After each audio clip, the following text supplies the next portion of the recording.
This is Earlene McMichael with WMUK. I'd like to welcome Mr. Harold Bragg from Coloma. Welcome. It's good to be here. Thank you. Mr. Bragg attended the original march of Martin Luther King, where he delivered his famous I Have a Dream speech in 1963. He's going to share some of his recollections with us. I want to go back to that time in 1963.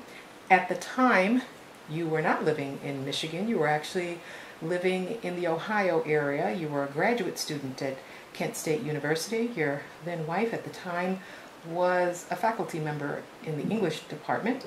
And tell me about the mood in the country and in Ohio at that time. Well, I guess we could start with the fact that my future wife at the time, we were engaged and we were looking for housing in Kent, where Lynn was going to be on the English faculty and I'm a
a white woman.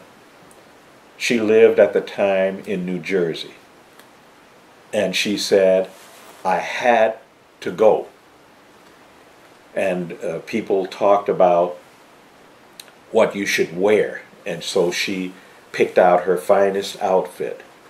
And she was warned, this is the mentality of the time, if somebody attempts to assault you, don't turn around, just keep going. They put these fears in particularly women, white women, and all this kind of thing. That same old bugaboo. At any rate, she went. And when she got off the train, she thought, I don't have a place to stay. And what am I going to do? She started walking towards the crowd, the march. And she said she had no feeling that she had to justify her being there. She just felt this warmth everywhere. And she walked over to a black family, and a grandmother was over the picnic basket and said, Honey, are you hungry?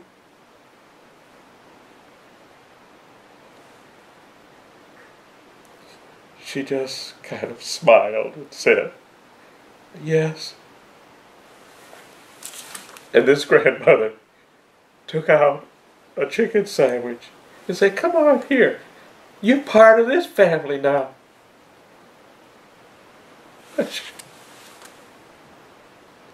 She ate her meal, and she said,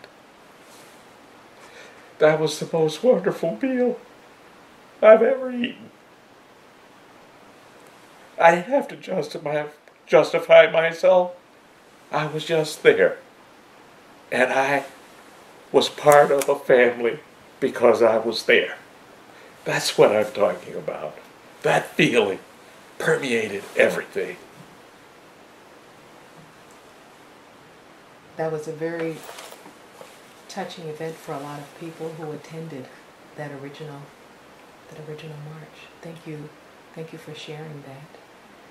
When you think back on that day, I know you talk a lot about the people and the mood there, but in terms of the words, I know there was a lot of words, but does one thing about what King said stand out to you?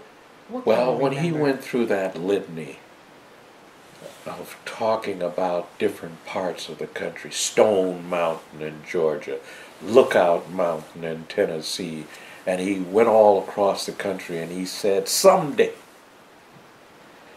little black boys and little black girls will sit down with little white boys and little white girls, and they will be in a spirit of harmony, and people will judge them not by the color of their skin, but by the content of their character.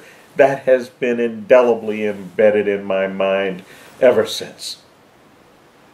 And it has been a motivating factor with me in my life, the way I have brought up my children. And you have two who are now in their 40s, I believe. Yes, I have two grown children who are married, and we have 3 grandchildren, and I think those are the only 3 we're going to have. My son has two daughters, and my daughter has a son. And my daughter and her husband, who happens to be white, live in Belgium with our 5-year-old grandson. What I think is important to note at this time is not only did you go to the original march, but you felt it equally critical to go to the commemorative one. I should say that you are a very spry 74 years old. Thank you. Have spent, just as a way of background for our listeners, you have spent the last 29 years as a teacher at Coloma High School. You taught history. And what's interesting to note is that you retired only just this year. It wasn't 10 years ago. You just retired. And overall, I believe you spent 47 years as an educator. You were at Bennett College in Greensboro, North Carolina. You were Dean of Students there, and we talked earlier about you having worked in the Cleveland Public Schools. But let's talk about that commemorative march. You had to be there. And not only were you there, once again, you got coverage. You were on the front page of the Washington Post. And what happened was they asked who was there at the original march, and they assembled you all, and you were at the very front of the line. Not kind of sort of in the front. You were at the very front of the line when they did a march at the commemorative march this year. And your face can clearly be seen on the front page of the Washington Post. Why did you have to be there? You had to be there, huh? I had to be there. It was part of history. It was part of a continuum. And I wanted to see what that spirit would be like again. I happened to be in the front of the line because of the people they had asked to come up to the front who had been there 50 years ago. And I happened to be at the right place at the right time. I came down from our hotel room on Thursday, the 29th of August, and my wife said to me, she was already sitting in the lounge, "Guess who's on the front page of the Washington Post?" And I said, "Carter, Clinton, and Obama, all of whom spoke." And she said, "You are." I couldn't believe it. But I was just representative of all those who had come before. There weren't as many people, but there were still over 100,000. And it, again, was harmony. They didn't plan this properly because there was one gate to get us through security to get into the mall where in front of the Lincoln Memorial. But people were patiently waiting and came through that line, came through that security check, all 100 or more thousand. Again, the spirit of harmony.